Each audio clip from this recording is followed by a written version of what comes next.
Hi guys, इस video में मैं आपको सबसे पहले तो बोलूँगी ईद मुबारक मरियम इस्लाम की तरफ से।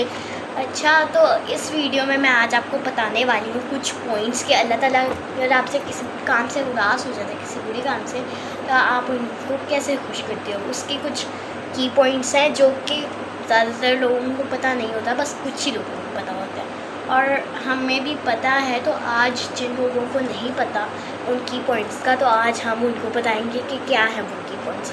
सबसे पहला की पॉइंट, अगर आपसे किसी बुरे काम से अल्लाह आपसे नाराज़ हो जाते हैं तो आपको सबसे पहले तो नमाज़ पढ़नी चाहिए। तो फिर अल्लाह ताला आपसे खुश होते हैं और आपके बुरे कामों का आपका गुनाह मिटा देते हैं और आपकी नेकी, गुनाह की जगह आपकी नेकी लिख देते हैं। फर्स्ट की पॉइंट तो ये था। अब आते हैं सेकंड की पॉइंट पे। तो गाइस, जो सेकंड की पॉइंट है, जब आप नमाज़ पढ़ते हो, जैसा कि मैंने आपको अभी बोला था, आपकी जो दुआ होती है उसमें आपको कुछ दुआ मांगने से पहले आपको अल्लाह ताला से माफ़ी मांगनी कि जो आपने गुनाह किए हैं अल्लाह ताला आपको माफ़ कर दे। अल्लाह ताला सब दिल से माफ़ी मांगोगे तो अल्लाह ताला को माफ़ करने में एक भी मिनट नहीं लगाएगा, फ़ौरन से माफ़ कर देगा। आपका गुनाह मिटा के वहाँ पे सीधा नेकी लिखेगा और गुनाह की जगह वहाँ पे आपकी नेकी आ जाएगी और अल्लाह आपसे खुश हो जाएगा। अब हम आते हैं थर्ड की पॉइंट पे। जो हमारा थर्ड की पॉइंट है गाइस, वो है कुरान पढ़ना। अगर आप दिल से कुरान पढ़ोगे तो फिर अल्लाह ताला आपसे खुश हो जाएगा और आपके गुनाह को माफ़ कर देगा और आपकी नेकी लगा देगा। और आपको पता है कि अगर अल्लाह ताला आपसे खुश होता है ना, तो वो ना आपके जितने गुनाह हैं ना उनको माफ़ कर देता है, सिर्फ एक गुनाह को नहीं। ठीक है, तो अब हम आते हैं फोर्थ की पॉइंट पे।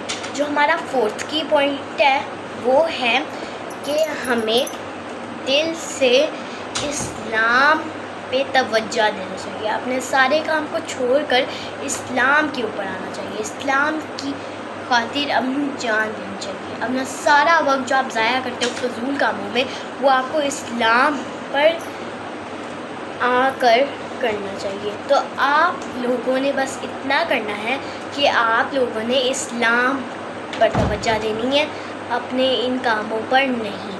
तो ये था फोर्थ की पॉइंट, जिसकी मदद से आपके कुछ गुनाह माफ़ हो जाएंगे और उसकी जगह आपकी नेकियां लिखी जाएंगी। अगर आपको पता है आपके गुनाह माफ़ होते हैं ना, अगर अल्लाह आपके गुनाह मिटा देते हैं, तो जिस जगह आपका गुनाह लिखा होता है ना, उस जगह अल्लाह ताला नेकी लिख देते हैं। मतलब अल्लाह ताला ने गुनाह मिटाए। अल्लाह ताला के पास एक पेज होता है जिसके ऊपर वो गुनाह लिखते हैं। अब अल्लाह ताला ने गुनाह मिटा दिए तो जिधर उन्होंने गुनाह मिटा के फिर आपकी नेकी लिख देते हैं, वो नेकी लिख देते हैं। उसके बाद आपकी नेकियां जब ज़्यादा होती हैं तो क़यामत वाले दिन अल्लाह आपको जन्नत में भेजते हैं। इसी वजह से आपको इस्लाम पर तवज्जो देनी चाहिए। जो हमारा आखिरी पॉइंट है वो है फिफ्थ पॉइंट। फिफ्थ पॉइंट में मैं आपको बताती हूँ, जो शायद ये आखिरी नहीं है, हाँ फिफ्थ पॉइंट, ये टोटल 10 पॉइंट्स हैं। जो फिफ्थ पॉइंट है वो है कि आपको इस्लाम से प्यार होना चाहिए, आपको हज़रत मोहम्मद सल्लल्लाहु अलैहि वसल्लम से प्यार होना चाहिए, आपको दुरूद शरीफ से प्यार होना चाहिए, हर नबी से प्यार होना चाहिए। अगर आपका प्यार सच्चा हुआ तो आपके सारे गुनाह जो आप कर रहे हैं वो माफ़ होते जाएंगे और जो अल्लाह आपकी गुनाह नहीं लिखेंगे, अल्लाह आपकी गुनाह की जगह नेकी लिखेंगे। अगर आप सच में दिल से नबियों को प्यार देते हैं, इस्लाम को प्यार देते हैं। तो ये था फिफ्थ पॉइंट। जो सिक्स्थ पॉइंट है वो ये है कि दिल से दरूद शरीफ पढ़ना। अगर आप दिल से दरूद शरीफ पढ़ते हैं तो फिर आपके सारे गुनाह माफ़ हो जाते हैं। अच्छा, चले आते हैं हम सेवन्थ पॉइंट पे। जो हमारा 7 पॉइंट है गाइस, इस पॉइंट में हमें एक दुआ है जिससे पढ़ने से हमारी पूरी ज़िंदगी के गुनाह माफ़ हो जाते हैं। वो दुआ है ला इलाहा इल्लल्लाहु वल्लाहु अकबर वला हौला वला कुव्वता इल्ला बिल्लाहिल अज़ीम। आपको इसको 7 मरतबा पढ़ना है। अगर आप इसको 7 मरतबा पढ़ेंगे तब आपके सारे गुनाह अल्लाह ताला माफ़ कर देंगे। और आपको जैसा कि मैंने पहले भी बताया कि गुनाह की जगह अल्लाह नेकियां लिख देता है, तो आपकी नेकियां भी इससे भर जाएंगी, जिसकी मदद से क़यामत वाले दिन अल्लाह आपको जन्नत अता फरमाएंगे। और फिर आप जन्नत में भी ऐसे ही प्यारे प्यारे से नमाज़ें पढ़ा करोगे, इस्लाम के ऊपर तवज्जो दिया करोगे और इसी वजह से आपको जन्नत मिलेगी। ठीक है, जो हमारा 7 पॉइंट है वो ख़त्म होता है, अब 8 पॉइंट पे आए। 8 पॉइंट के आपको दिल से सारी दुआएं पढ़नी चाहिए, सारी, यानी कि वॉशरूम जाते हैं हम तो वॉशरूम जाने की दुआ, बाहर आते हैं हम वॉशरूम से बाहर आने की दुआ, खाना खाने की दुआ, खाना खाने के बाद की दुआ, और फिर आपको सोते वक्त की दुआ, और सोने के उठने की दुआ। और आप पता है दुआ का एक वर्ड पढ़ते हैं ना, उसमें आपको 50 नेकियां मिलती हैं। दुआ का एक वर्ड, जैसे कि खाना खाने से पहले की दुआ बिस्मिल्लाहि वाला बरकतिल्लाह, बिस्मिल्लाहि आपने पढ़ी है ना, तो उसके आपको कितने नेकियां मिलेंगी? 50 नेकियां। बिस्मिल्लाहि पढ़ने से आपको 50 नेकियां मिलेंगी। तो जब आप पूरी एक दुआ पढ़ते हैं तो आप गिने ज़रा आपको कितनी नेकियां मिलेंगी, और जब आपको नेकियां मिलेंगी तब आप कहाँ जाएंगे? जन्नत में जाएंगे। इसी वजह से आपको दिल से पढ़नी चाहिए दुआएं। अब जो 9th हमारा पॉइंट है, आपका जो हमारा 9th पॉइंट है वो ये है कि अब हमें ना, जैसे ये सारे पॉइंट्स हैं, अगर हम इनको रोज़ाना किया करेंगे तो हमारी इतनी नेकियां लिख दी जाएंगी, इतनी नेकियां कि हमारी लिए जन्नत ऐसी पक्की हो जाएगी कि वो कभी टूट ही ना सके। जो हमारा 10th पॉइंट है वो आप सुनते हैं, ठीक है?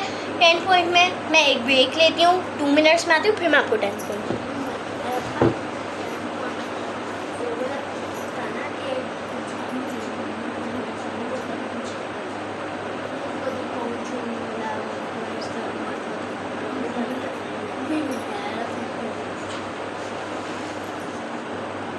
गाइस मैं आ गई थोड़ी सी ब्रेक लेके। अब जो हमारा 10th पॉइंट है वो ये है कि अगर आपके गुनाह जो हैं वो माफ़ नहीं होते, आपके लिए जन्नत ख़त्म हो जाती है, मतलब आपके लिए जन्नत ख़त्म होती जाती है, आप गुनाह करते जाते हैं। जितने माफ़ी मांगे अल्लाह आपको माफ़ ना करे। वैसे हो तो नहीं सकता कि अल्लाह आपको माफ़ ना करे, लेकिन आप गलतियाँ करते रहते हैं, तब तो अल्लाह को गुस्सा आता है, तब तो कभी कभार अल्लाह माफ़ नहीं करता। तो आपको क्या करना है कि आपको जन्नत में जाना है, तो आपको क्या करना है? सबसे पहले आपके बाबा जी आपके घर आते हैं तो आपको उनका माथा चूमना है। उसके बाद जब आप उनका माथा चूम लेते हैं, आपने अपनी माँ के पैरों को हाथ लगाना है। अब मैं बताऊँ ऐसा क्यों है। जो हमारा होता है ना, बाबा का माथा चूमना क्यों ज़रूरी है? क्योंकि बाप के माथे के ऊपर हम चूमते हैं ना, तो बाप के माथे के ऊपर दरवाज़ा होता है, और वो दरवाज़ा किस चीज़ का होता है? जन्नत का। जन्नत का दरवाज़ा होता है वो, और हमें जन्नत का दरवाज़ा तो खोलना ही है। वो हम कैसे खोलेंगे? बाप के माथे को चूमेंगे, जन्नत का दरवाज़ा खुलता रहेगा। जैसे हम अभी खोलते हैं किसी रूम का दरवाज़ा, तो हम थोड़ा सा खोलते हैं, फिर पूरा पूरा पूरा पूरा पूरा खोल देते हैं, है ना? इस तरह से हम दरवाज़ा खोलते हैं ना, तो आहिस्ता आहिस्ता वो दरवाज़ा खुलता जाता है। जितनी इसलिए हमारे लिए ज़रूरी है कि हमें बाप का माथा चूमना है, जिसकी मदद से दरवाज़ा खुलता रहेगा। जितनी आपकी पूरी ज़िंदगी में आपने बाप का माथा चूमते रहना, फिर जब आप क़यामत का दिन आ जाएगा तब तक वो दरवाज़ा पूरा खुल चुका होगा। और अब मैं आपको बताऊँ माँ के पाँव को हाथ लगाना क्यों ज़रूरी है? बाप के माथे के ऊपर जन्नत का दरवाज़ा, और माँ के पाँव के अंदर जन्नत। माँ के पाँव के नीचे जन्नत होती है। माँ के पाँव के नीचे क्या होती है? जन्नत होती है। इसलिए ज़रूरी है कि पहले हम दरवाज़ा खोलें। इसलिए पहले आपने पापा के माथे को चूमना है, उसके बाद पहले हम दरवाज़ा खोलते फिर हम अंदर जाते हैं ना, तो पहले आपने बाप के माथे को चूमना है, दरवाज़ा खोलना है, उसके बाद माँ के पाँव को हाथ लगाना है, फिर हमने जन्नत में जाना है। ठीक है, तो ये कुछ पॉइंट्स थे जो मैंने आपको समझाए हैं, ताकि आप इन पॉइंट्स पे फॉलो करें, जिसकी मदद से अल्लाह ताला आपसे खुश होंगे और आपके सारे गुनाह माफ़ कर देंगे। अगर आप चाहते हैं कि आपके सारे गुनाह माफ़ हो जाए और अल्लाह आपके लिए जन्नत पैदा करे, तो प्लीज़ प्लीज़ प्लीज़ आप हमारी वीडियो को लाइक शेयर सब्सक्राइब करें और इन पॉइंट्स को फॉलो करें। तो मिलते हैं नेक्स्ट वीडियो में, तब तक के लिए बाय। लेकिन उससे पहले मैं आपको अपने भाई मूसा से मिलवाना चाहूँगी। सारी वीडियोज़ मैंने बनाई हैं, तो ये है मेरा भाई मूसा, मिलिए। हाय गाइस, लास्ट वाला पॉइंट मैंने इसको बताया था, इसको बताना था, और मैंने भी इसको वही बताना था, इसलिए ये ब्रेक एक थी। अब बाय। तो मूसा जो है वो आपसे ईद मुबारक भी एक दफ़ा कहना चाहता था, वो भूल गया, अब वो बोल दे एक दफ़ा ईद मुबारक। तो ये सारे पॉइंट्स पे आप फॉलो ज़रूर कीजिएगा। बाय, ईद मुबारक। तो आपको मरियम मूसा इस्लाम की तरफ से ईद मुबारक।